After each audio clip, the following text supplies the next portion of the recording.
Pemirsa, keji seorang oknum polisi di Polres Tebo berpangkat Bribda menjadi pelaku pembunuhan dosen perempuan di Muara Bungo, Jambi. Tak hanya menghabisi nyawa sang dosen, tersangka itu juga memperkosa dan mencuri barang-barang korban.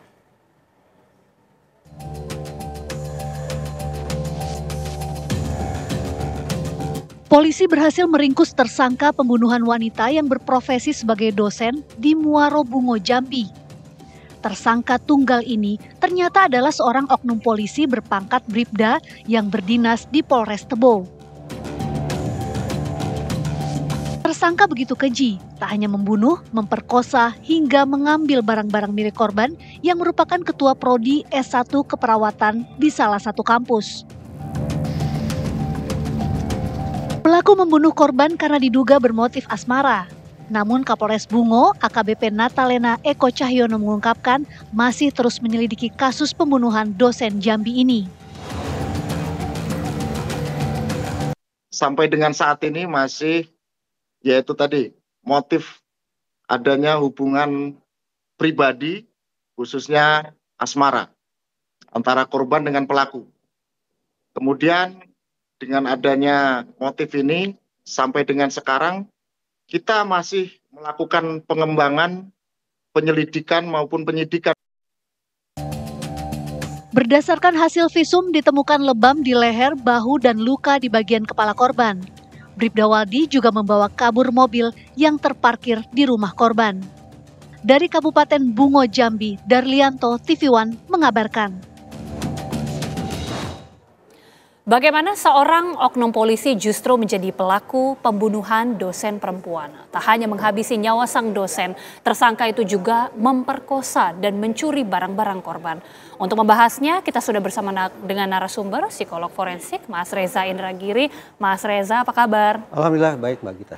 Mas Reza, kita sudah mendengar bersama bagaimana berita yang disampaikan tadi. Sebelum kita membahas ya mengenai pelaku yang merupakan seorang oknum polisi, terlebih dahulu mungkin kita menelisik dari motif. Dugaan sementara disebutkan oleh motif asmara. Tapi apakah memang seorang pelaku yang tega menghabisi bahkan mencuri sampai memperkosa bisa dilandaskan motif asmara sampai sebegitunya? Saya pikir sangat penting bagi otoritas kepolisian untuk memastikan urut-urutan kejahatannya seperti apa. Karena itu yang akan memandu kepolisian untuk sampai pada sebuah simpulan motif apa sesungguhnya yang paling dominan. Misalnya, ini hanya permisalan. Apakah yang bersangkutan niatnya adalah memang sejak awal ingin mengambil harta korban? Berarti titik awal kejahatannya yang bermain-main adalah motif instrumental. Namun terjadi gesekan, terjadi perlawanan dan seterusnya sampai kemudian terjadi pidana-pidana lain yaitu misalnya pembunuhan dan juga ruda paksa. Kalau sudah mengarah kepada pembunuhan dan juga ruda paksa maka relevan untuk kemudian dicari tahu kemungkinan adanya juga motif emosional. Berarti motif instrumental merupakan motif utama, motif emosional merupakan motif pendampingnya. Artinya harus disesuaikan dan harus ditelusuri urut-urutan kejahatan yang mana dilakukan terlebih dahulu yang dilakukan. Tapi berbicara mengenai oknum yang merupakan seorang polisi. Bagaimana kemudian menelisik kenapa tega bisa melakukan hal seperti ini padahal beliau memegang mandat sebagai seorang anggota kepolisian. Apakah ada yang salah memang pada psikologis dari pelaku ini? Sobat kali berbicara tentang peristiwa pidana di TV One, kita selalu masuknya adalah dimensi individu pelaku. Berarti yang bersangkutan lah yang harus menjadi sorotan kita.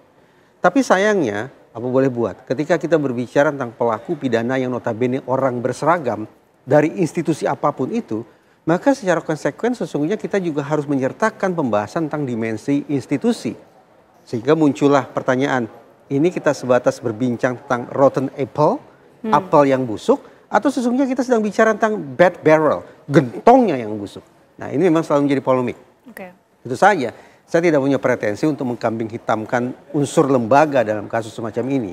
Tetapi sekali lagi itu merupakan sebuah konsekuensi yang tak terelakkan karena kita bicara individu pelaku pidana yang notabene sekaligus merupakan bagian dari sebuah institusi.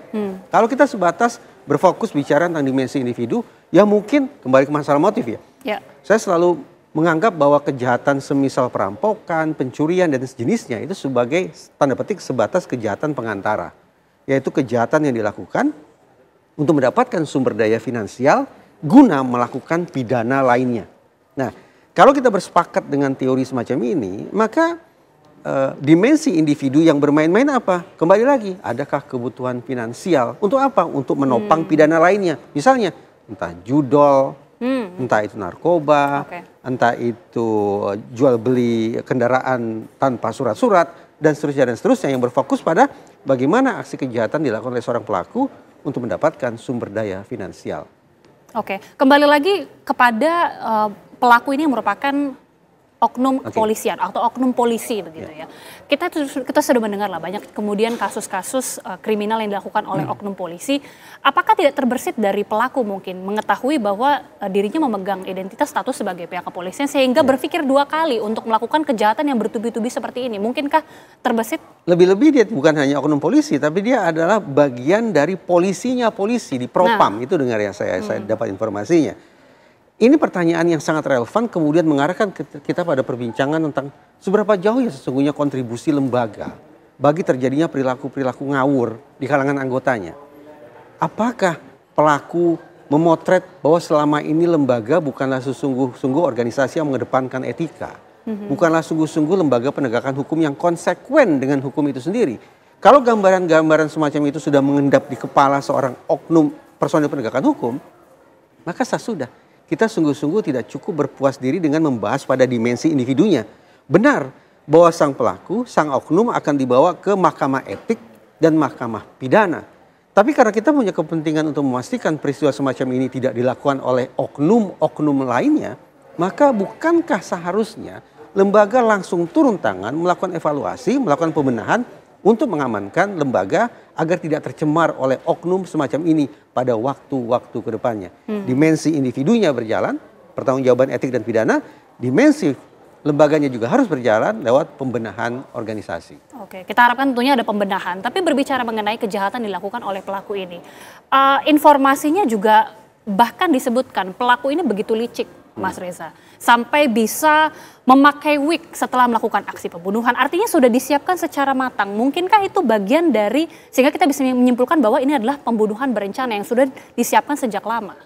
Kemungkinan apakah ini pembunuhan berencana atau tanda petik sebatas pembunuhan biasa akan ditentukan oleh seberapa jauh investigasi berhasil menemukan 4 unsur di kepala si pelaku. 4 unsur itu adalah target, insentif, sumber daya, dan resiko. Target artinya pelaku sudah sungguh-sungguh sejak awal mengincar hanya itu yang menjadi sasaran kejahatan saya. Bukan salah sasaran. Yang kedua, insentif. Pelaku sudah sungguh-sungguh punya kalkulasi saya akan mendapatkan manfaat apa dari aksi kejahatan yang akan saya lakukan.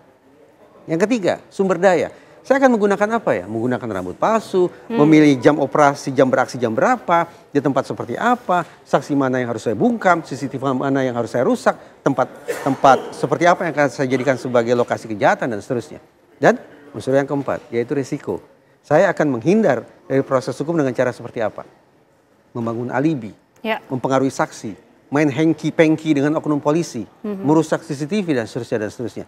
Kalau 4 unsur ini, target, insentif, sumber daya, dan resiko berhasil dibongkar keberadaannya oleh penyidik, maka terpenuhi sudah 4 unsur guna menggunakan pasal 340 yaitu pasal pembunuhan berencana. Tapi kalau ternyata dari 4 unsur itu hanya tersedia 3 atau 2 atau bahkan mungkin hanya 1 atau bahkan tidak ada sama sekali, maka turun. Tidak lagi menggunakan pasal pembunuhan berencana, tapi sebatas pasal pembunuhan biasa. Oke, berdasarkan informasi yang ada, pelaku ini bisa sampai menghilangkan jejak, sampai mengepel begitu ya. Kemudian juga tadi terekam atau terlihat melalui CCTV bahwa sampai mengenakan wig. Bahkan setelahnya saat penguburan pelaku ini sempat ikut berduka, ikut bersedih bersama. Dari serangkaian yang ditemukan itu apa yang bisa ditarik dari kesimpulan ini?